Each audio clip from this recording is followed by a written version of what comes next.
Ponytails. Read by Scribbler.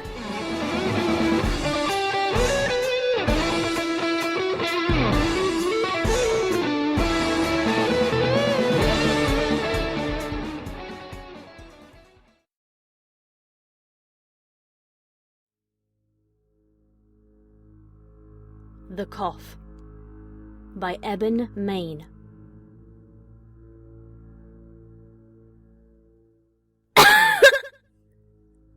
In the darkness, some pony coughed. Who was it? Silence reigned. Who? A dim violet light sprang into being. Twilight Sparkle's horn barely illuminated the cramped, windowless room and the 6 ponies within. A world of dark purples and inky blacks revealed itself, colours distorted by the monochrome aura of the magical implement. Shadows pooled in the corners, lurking just beyond the reach of the unicorn's spell. Rainbow Dash watched as Twilight glared at each of their friends in turn. None spoke. Silhouettes danced along the walls as the unicorn moved her head, causing the light to jerk and shift. Pinkie Pie huddled near the barred door, eyes wide and uncomprehending as she stared off into an uncertain distance. The baker twitched slightly, squeezing the bag of flour that she clutched so tightly to her chest. On the room's only bed, Rarity lay next to Applejack, her head buried in the farmer's shoulder. The dressmaker shook as she sobbed quietly. Dash didn't know whether the unicorn's distress was because of their situation or because of their hygiene. The room reeked of unwashed bodies, and Rarity's mane, like every pony else's, was tangled and knotted and hung heavy with filth.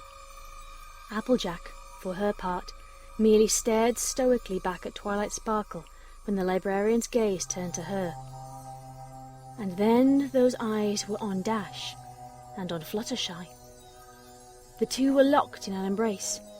It was the only comfort they had in the room. The weather pony found her voice when the other Pegasus began to shudder. What does it matter? Twilight Sparkle's brow furrowed. Get serious, Dash. It's better for 5 of us to get through this than none of us. Coughing is the only warning we get. Fluttershy's whisper carried well through the enclosed space. Couldn't we, wait and see? It could just be dust or a cold. Please? I really wish that we could risk it, Fluttershy, Twilight said, the sharp edge of her voice softening slightly. But there's no going back once it reaches the final stage. You saw what happened out there. Do you really want that in here?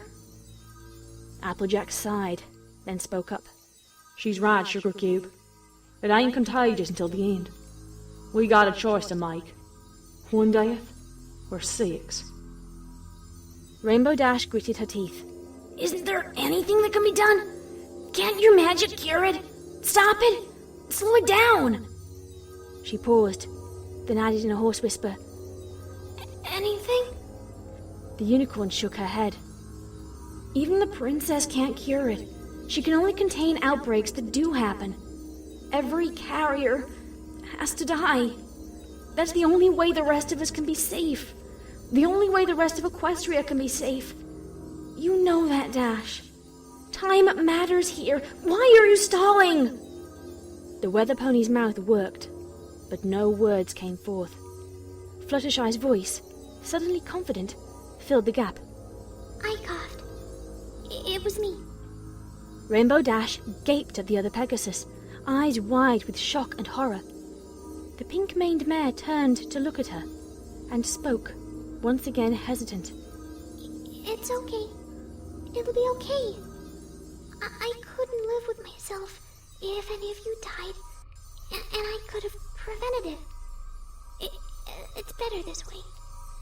Dash shook her head slowly and whispered a single, No. Applejack's voice was grim. Her mind's made up. It's a tough choice, but Fluttershy's got the strength of an ox on the inside. How can we... How is she going to... The Pegasus trailed off. Twilight Sparkle sighed and slumped to the floor. We don't have any weapons. And I'm not trained in combat magic. Even if I were, it can't be me. It has to be you, Dash. What? Why me? The unicorn looked away. I know you well enough to realize that you'd never just stand aside and let one of us lay a hoof on your filly friend. Maybe intellectually you'd know that it's necessary, but your emotions get the better of you. Ask yourself, if it has to be any of us, would you really want any pony but yourself to... Rainbow Dash rose to her hooves.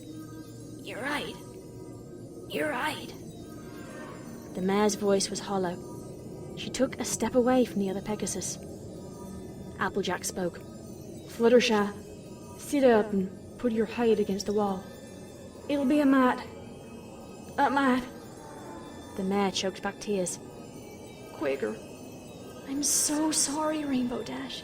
I wish it could be any other way, Twilight said. The rainbow-maned Pegasus looked over her shoulder to meet the eyes of the mare she loved. Fluttershy had taken the Earth Pony's advice. They stared at each other silently for a moment. Eventually, Dash found words, as insufficient as they were. I'm sorry. I love you. I'm so sorry. The other Pegasus replied, voice shaking. I love you too. And I forgive you. It's better this way. Just make sure somebody takes care of the animals when this is all over. When everything's back to normal. Rainbow Dash whispered. I promise. She took careful aim. 1 buck. It would be quick. Fluttershy deserved that much at least. When she was sure she would connect, vision or not, she spoke. Cut the light, Twilight. No pony should have to see this. The horned glow disappeared. Years of running and kicking clouds had honed Dash's muscles. She reared up on her front legs, gathering all of her strength, and kicked out. She connected, and a dull thud was accompanied by the sensation of warm droplets splattering across her flank.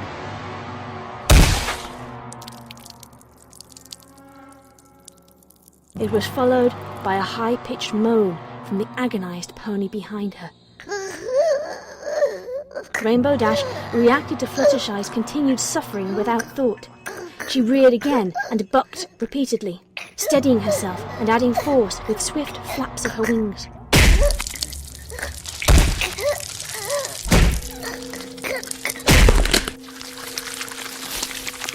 On her fourth kick, the other mare's keening stopped with a sickening crunch.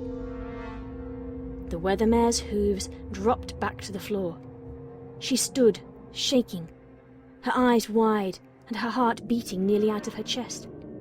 Her fetlocks were drenched with sticky blood. She could feel it beginning to clot. She wondered, despite herself, whether the mess would stain, whether her coat would always bear the red residue of her deed. She wept quietly to herself. Silence reigned.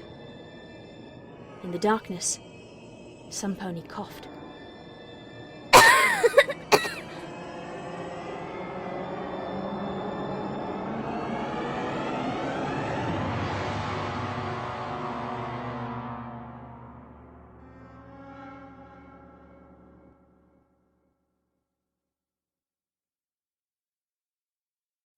That was The Cough. It was written by Eben Main and read by Scribbler. Right then, when I first started recording this one, because I've had it recorded for quite some time, I didn't realise quite how famous it is, and I didn't realise that pretty much everyone and their kid brother has done a version of this, including one involving Rena-chan, who is sort of the de facto fandom voice for Twilight Sparkle. So, here's my halfpenny's worth tossed into the ring too. I think I'm mixing my metaphors there, but I hope mine can stand among them, or at very least not get trampled under hoof. Right then, in other news, I would like to direct your attention to a song that Reva Brony wrote based on my reading of Pest Control by Rust, which was the Nightmare Moon / Luna versus Chrysalis fic that I that I read a while ago. I will put the link to it below. It is really impressive, so go and give that one a listen. And in other news, for myself, I used to do individual MP3 uploads for all my fanfictions for people who couldn't get them on YouTube via mobile or whatever difficulties there are. I stopped doing that for a while through laziness and just not having the time. But now I have uploaded nearly all of the ones that were missing, and from now on I'm going to be placing a link below every single fic reading that I do, linking to that folder in my Mediafire account, where there are free downloads for any and all of the fanfictions that I've read that are here on YouTube. So if you would like your own copy of any of this stuff, or if you can't listen to it, I say if you can't listen to it here, how would you not be listening to it? You'd be listening to it now? I don't know. It's 2:30 in the morning. Bear with me on this. So that, yeah, you can download MP3 versions. That's the large and small of it. I am going to go to bed now. Be lovely to each other, and truly good night, everybody.